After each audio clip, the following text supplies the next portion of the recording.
All right, so I'm gonna get started. Okay. So today I'm pleased and delighted to have seasoned Baltimore native guitar player Marc Rey on stage press. Mark is known for his legendary guitar playing with groups like Mandrill, Weapon of Choice, Year of the Dragon, and Michael and the Sons of Negus. Amongst a lot of other artists. How are you doing today, Mark? Doing real good. Thank you, Michael. How you doing? Good, good, man. Good to see you. Good to see you. Yes, So, you too. awesome, bro. So let's start off with your initial start with playing music back in Baltimore. Any primary influences, or any family members that played music in your family? And Yeah, my dad had a guitar around the house, and he used to kind of pick pick around a little bit on the guitar. But his mm, brother, my uncle French, was a bass player, and so he was really the one who turned me on to a lot of different stuff musically, and just in terms of practicing and how to prepare and being a musician. That was my uncle French. oh, nice, nice. And so, was this in Baltimore City or in the county? Where did you grow up in Maryland? No, I grew up in like Ellicott Oh, City, Maryland. So so came Howard up County. in Ellicott City, yeah, Howard County, and then I moved up to Baltimore after I finished high school. Oh, okay. Yeah, I lived in Columbia for a long time. Which Okay, yeah, yeah, I worked there, and we used to hang out in Old Town Ellicott City a lot, you know, okay, yeah, drinking and doing yeah. playing music and watching music down there. Yeah. So do you have any fond memories of shows from back in the day in the DC Baltimore area? Any standout lineups or shows that you remember from Oh back in the man, day? Just a couple. I know there's a a lot, ton, but just a couple. a ton, man. A couple that's really stick out was I mean, I used to catch 24/7 spies all the time if they were in the area. Yeah, I love 24 So 7 I got to Spies. see. Yeah, me Yeah. too. That's one of the groups that really put me on. Mhm. And so I used to catch them at 9:30 Club. Mhm. Seen them at Fletcher's in Baltimore a couple of times. Yeah. Uh, Yeah. Fishbone at the 9:30 Club was legendary.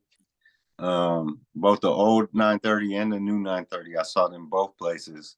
And Right. Weapon of Choice opening for Fishbone. Oh wow. Uh, Wow. yeah, We've yeah. been to a So lot of that, common shows. Yeah, I remember seeing Fishbone and Hammerjacks, the old Hammerjacks, and yeah, 24/7 at Fletcher's. It was 24/7 with Jimmy yeah, Hazel and Rick Skater on the bass, and then they had the I think there yeah. was just a guy on drums. But that was years ago, Oh way man, before I that moved drummer was here. killing. Who sat Yeah, profile? Me and you was in the same room. I was you there for were. sure, hundred It's crazy, percent. man. Yeah, Yep, upstairs, right yep. in Fletcher's. Oh Yeah. yeah, oh yeah. And that was the only time I had ever seen 24/7 Spies, man. But big fan since '89, since 89, 90. That was a big influence on me and my music palette. You know what I mean? And Yep, the way they yep, used to fuse, like the funk, the punk, the soul. It's like soul driven punk, funk, soul. You yep, know, them in Living Color and Fishbone. And then yep, there was other bands like from New York, like this group Cyclone Temple. I don't know if you remember them. yep, yep. I And know Cyclone Temple and Greg. yeah, Yeah, from back in the day. Yeah, but yep. yeah. So how did you get involved with playing in the mandrill? I know they've been around since like the late '60s, and they're known for their funk, jazz, Latin, and rock and psychedelic music. How did you get with those guys and playing with those as far as I hooked up playing with with those those guys? guys. I was in Baltimore at the time, Hmm. and I was working with a group called JJ that I was playing with in Baltimore for a number of years. Well, I remember JJ. Yeah. Wow, you were in that Okay, band? Yeah. yeah, You guys used to play for at the eight sure. by ten all the time, right? We used to play 8x10 all the time. Yep, Yeah, yeah, yeah, yeah, man. This is so yeah, crazy, man. I didn't know yeah, you were in yeah. JJ, but go ahead. Yeah. Mhm. Yes, sir. So that had kind of we worked a lot during that time, and that kind of started to splinter off. And Uh huh. right around the same time, Mandrill was performing in Philly, and somehow I connected with Neftali Santiago, the drummer. We Mhm. hooked up via email and exchanged some emails and stuff. And I told him I was going to see Mandrill play at the Man. I think they played at the Man in Philly.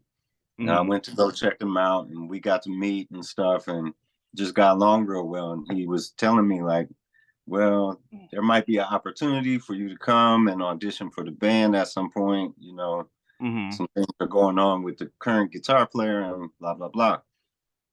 So a couple months went by and he hit me up and said that they were getting ready to do a European tour and did I want to come out and check it out? Mm-hmm. Um, and they were working with Omar Mesa at the time as the guitar player. He had just come back to start working with them and do this tour. Mm-hmm. But he was living in Florida at the time, so they weren't able to really rehearse. So, long story short, I kind of went out and rehearsed with the band and just was going out with them initially just to kind of help out, be a utility guy and help with the sound and stuff for this Mm-hmm. European tour. And Okay. So you that's didn't kind of really how it. officially audition. You just were kind of hanging out doing sound and just Yeah, I sound checking mean, and stuff. yeah. Now Yeah. that I know that they were auditioning me, of course, the whole time Oh, the whole time they were during the auditioning. rehearsals, it just was like, yeah. So we went out to Europe and Omar did the tour and it was amazing. Like I was running sound and filming them and stuff. And I'm with Wow. my heroes, Yeah. getting to watch them play and stuff. Yeah. It was a great tour. And we got toward the end of it and we had done some shows in Germany, and then we had a show in Amsterdam, and then we had a couple supposed to be off days, and we wound up going back to Germany and got like a pickup gig. Just last minute, we picked up a show, Uh-huh. and Omar had stayed in Amsterdam with his wife because we were supposed to have a couple off days, Right on. but the show came up and they asked me, was I ready? Could I play? I was like, oh yeah, I would love to do it. So that was my entry into Mandrill. What years was this? Um, Is it the 90s or in the yeah, late this was latter? 1999. That was That is around great. 99. Yeah. Wow, so you ended up doing the European tour. That is awesome. I don't think they get mentioned enough when we're talking about like bands that had great influence on other bands Definitely. and in history, you know. I mean, I think Yeah. they were up there with Earth, Wind, and Fire and up Oh, there with for sure, Santana as far as the like live performance. I was man. watching that Montrose show, the one in '09 on YouTube, and it's just ridiculous. Just like a big band, you know, percussion, you know, Yeah. horns, just the gamut of live performance, you know, high Yes. level, you know what I mean? High Live, level. And live really, performance. yeah, when they were doing it in the mid 70s, like you said, and Mm, they were in the early 70s even, they were headlining bills with Earth, Wind, and Fire. They were headlining bills over Funkadelic. mm-hmm. So there was a time, you know, when they were on top of the mountain, Right. um, and just amazing musicians, amazing Yeah. performance. So yeah, you don't gotta tell me like No, yeah, or yeah. I anybody, definitely can't tell you. yeah, Yeah, man, but yeah, underappreciated band, man, and yeah. I'm honored to be able to talk to you about it. Just that you're in the oh band, you know man, what I mean? man, So please, you too. awesome, But I man. just mean like I'm always like trying to tell people, and I'm surprised how many people don't even know Right. anything about Mandrill. It's weird. Yeah. They played Yeah. when I moved here in 2005, and they played a free show in Levitt Pavilion, that park Yep. down in LA. Yep. And I went, and my boy Jason turned me on to them. He's like, "Man, yeah, these guys are incredible." And it was a free show right there in the park. It was so Yeah. good. Yeah. Yeah, it was Yep. 2005 Sixers or something like that. Yep. Yeah. That was a good show. I remember Yeah. that. So tell me about how you're able to work with EEK A Mouse, and what was that experience like with EEK A Mouse? Wow. Well, you thought I forgot So about that. yeah, right. No, can't forget that guy. Yeah, I came to start working with EEK A Mouse through a keyboard player from LA named Ilox Walker. Oh, okay. Uh, he's kind of a legendary cat who played with all the artists out of Jamaica and all the California reggae, like the old school scene of it. This is a LA cat. LA guy, Uh-huh. Ilox Walker. Yeah, he Uh-huh. played with HR, Oh, also with Ross Michael and the Sons of Negus, and okay. I mean Johnny Clark. He backed tons of legendary artists. Nice. And at the time, I was working with another friend of mine, a singer named Marcus I, and we had just recorded some stuff in Crystal Studios in LA. And somehow Ilox heard the music and was like, "Who's playing bass?" Blah blah blah. Mm-hmm. And like 2 weeks later, I got a call and said, "Can you leave tomorrow? We're going on tour, a week-long tour, 10-day tour with EEK A Mouse. We're going tomorrow." Oh And our wow. bass player can't do it. I was like, okay. And at the time, I knew only like a couple of EEK A Mouse songs. Mm-hmm. So they came the next morning, picked me up in the RV. We were listening to music the whole way. First show was at the Hard Rock Hotel in Vegas. Nice. Outside, poolside, sold out, just packed. Man. And yeah, that was my entry into that. Oh, okay. Yeah, So that was your we only played. time ever working with EEK A Mouse, or Oh no, no, no, no, oh, no. oh wow. No, I worked with EEK A Mouse for probably over 10 years between from then that was early in 99 through 2009. Oh, Um, yeah, yeah. So lots of tours. He took me all over the place. nice, man. Yeah, yeah, That's yeah. really cool, man. That's awesome, man. So in regards to the Year of the Dragon, the band, what's the creative process like? Do you guys work out jams in practice, or just send ideas back and forth? I know Walt's like the primary leader of the band and creative, like kind of creative director of it, but like when you guys are creating records, what's the creative process for the Year of the Dragon? Yeah, it's really cool. Some of them are jams that we'll just come up with in rehearsal if we're just kind of messing around, or somebody will come into rehearsal with an idea and we'll start Mm. expanding on it. But more and more lately, we all can kind of demo up ideas on our own, musical ideas. So T-Bone, myself, and Kareem will demo up tracks, and then start sharing them, start collaborating on them, and then start fleshing them out live. And when we get them to a certain point where we're feeling good about it, then we send it on to Walt and Jay. And those Oh, two will kind of brainstorm and see who's going to do what and how they're going to build them from there. So that's oh, kind of okay. the process. Yeah. So they like kind of lay down the final groundwork of the track. Those two. Yeah, I mean they do everything when it comes to vocals and Hmm. melody. So lyrics and melody is 100% Jay and Walt, Right on. and the music usually is coming from myself, T-Bone, and Kareem. And Yeah. sometimes in the past, also Walt has demoed up things on his own. He's got tracks and ideas, so he might present a musical idea too, and we'll build off of that. Yeah, man. I mean, I hear a lot of influences in the band, some heavy stuff. Like I hear Bad Brains, I hear King's X, 24/7, Spies. Do you guys like have any affiliation with the Black Rock Coalition or Afro Punk? But I know Black Rock Coalition was like back in the day, like Vernon Yeah, Reed, all those there guys. is there is some affiliation there. Uh-huh. Yeah, we've been like on a couple compilations that they've done. And the last time we went back east, Afropunk was sponsored a couple of the shows that we did.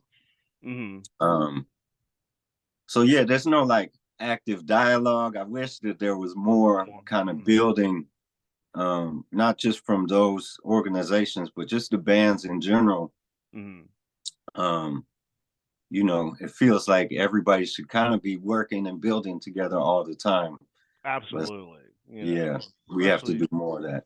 yeah, that's cool that you guys did some East Coast dates. So you guys probably played Philly, DC, New York.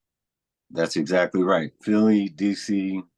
Well, actually, we played in Maryland, in like Catonsville, in the What? Fish Head Cantina. Yes, we did. What in Yeah, Catonsville, man? That's like my yeah, backyard. That's yeah. That was cool. where I'm from, literally. Yep, Catonsville. yep. Yeah, that's crazy. That's cool, man.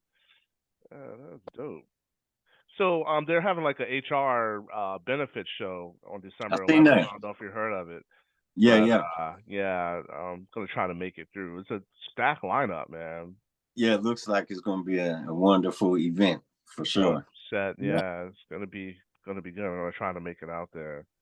So like when it comes like to Fishbone and all the side groups Fishbone has, like Angelo has like the Missing Links, and then there's Year of the Dragon with Walt.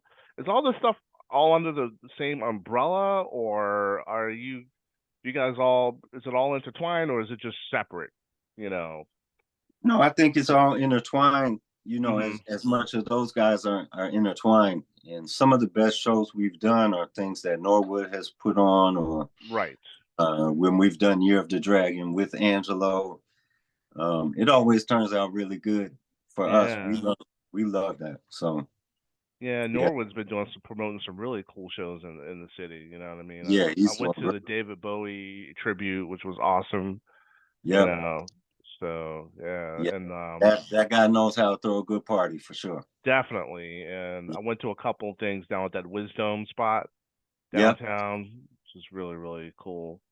So yeah, so tell me a little bit about the Silver Lake Conservatory of Music and its origins and how you guys got that started. Yeah. Silver Lake Conservatory was started by Flea from the Chili Peppers and his childhood friend, two of them really, Pete Weiss and Keith Berry. Keith Berry is a saxophone multi-instrumentalist, but a sax player. He played on like Subway to Venus and a lot of early Chili Pepper stuff. And him and Oh, Flea okay. kind of came up together. Hmm. So the three of those guys had the idea to start a nonprofit music school. Um, and they just built this beautiful thing from the ground up. Nice. And Nice. Keith played in Mandrill, so when they were starting it up, he had asked me if I wanted to come on board and teach there as Nice. well. That's how I got started there. But it's Mm. been a great place. Do you have to Wonderful. audition? Do the kids have to audition to go there, or is it? No. It's basically we're trying to fill the void for music that has left a lot of public schools. So Oh, the cool. mission of the school is to provide free lessons for kids and families who couldn't necessarily otherwise afford it. So that's Oh, the mission of the school. We do have paying students as well, mm-hmm. but it's one-on-one individual instruction, any instrument, all abilities. And the way it works is if you qualify for a school lunch program at your school, Mm-hmm. then you qualify for free lessons at the conservatory. Oh, okay. So, is it all like kids up into high school, or any college students involved in that too, or? Yeah, I mean, we have adult students there as well. So Nice. it's all ages, all abilities, a bunch of different programs, Mm-hmm. um, big choir program, and I Nice. do like a ensemble program there called the Live Wire, where Mm-hmm. we do like instrumental ensembles, kind of like a school of rock kind of thing. Nice. Um, yeah, it's been a great place to be. Yeah, man. I have twin daughters. I have to bring them down there because they play ukulele and guitar, Oh, and definitely. they're 17 years old. They're just in the college, but yeah, my one daughter, she plays the ukulele, guitar, and the flute. So Okay. I have to bring them down there for sure. They Yeah, would you should, really enjoy please. that. Is that any day of the week, or is that on the weekends, Yeah, or? Oh, every day okay. of the week. Yep. Oh, Yeah. nice, man. Yeah. Yeah. So, LA, we have a great music scene here, and there's like a lot of up and coming artists, like jazz artists, Kamasi, Thundercat, who was in Suicidal and stuff. Terrence Martin or Adrian Young. Have you done any stuff with any of those guys from LA? Any of the Jazz Yeah. is Dead or any of that type of stuff? Yeah. I have had the pleasure of playing with Kamasi a couple times and playing with Thundercat Uh-huh. um, through some events at the conservatory. And then Kamasi also with a good friend of mine, an artist named Destiny Wolf, who's a singer from the Bay Area. She Mhm. was down here also. But yeah, those Okay. guys are great. And we used to do some stuff down at like the Stone Cellar. Lonnie Marshall from Weapon of Choice used to host kind of a jam night. Oh, And okay. I remember that Miles Mosley and Cameron Graves and those guys all would come through to the jams. And that was a fun time. Yeah, I'm a big Weapon of Choice fan. Even before I moved out here, I was Yep. into them, and I went to the Trulio show with him and Norwood at the Met. That was great because Okay. Yeah. they were performing Weapon songs with Yes. Trulio. Yeah, so he's awesome, man. He's a great Oh, bass Lonnie player. is the Yeah, best, man. Great, yeah. creative, one of the most creative folks I've ever had the pleasure to meet. I mean, I Lonnie, bet. I he's a bet. creative genius, a lot of fun to work with. And he's real serious about the craft. So I Absolutely. Weapon Choice is one of my favorite bands that I've ever played in, listened to, hands down. I love that stuff. Yeah, for Yeah. sure, definitely, man. Well, man, I appreciate you answering the questions, and and it was great seeing you the other day, and Oh, for that was sure I'll see crazy. you. Yeah, I'll see you around You just town. walked up in the section. I was like, what? What are Yeah, the chances, man? yeah, out of 80,000 people, right? I'm walking That's into the right. section, and there you are. Yep. So, hey, maybe this was meant to happen. You know what I That's mean? cosmic. That's the universe doing what it's supposed to do. So yes. Exactly what it's supposed to do, dude. And I'm sure I'll run into you eventually. Yeah. Trying to bring the kids down to the conservatory. Yeah. Come to the school. Year of the Dragon. We're gonna get some stuff cracking in the new year for sure. So For I'll sure, keep dude. you posted and we'll link up. Okay, I appreciate it. You have a good one, man. I appreciate you. All Yep. right, You too. thank you. All right. Bye. Peace.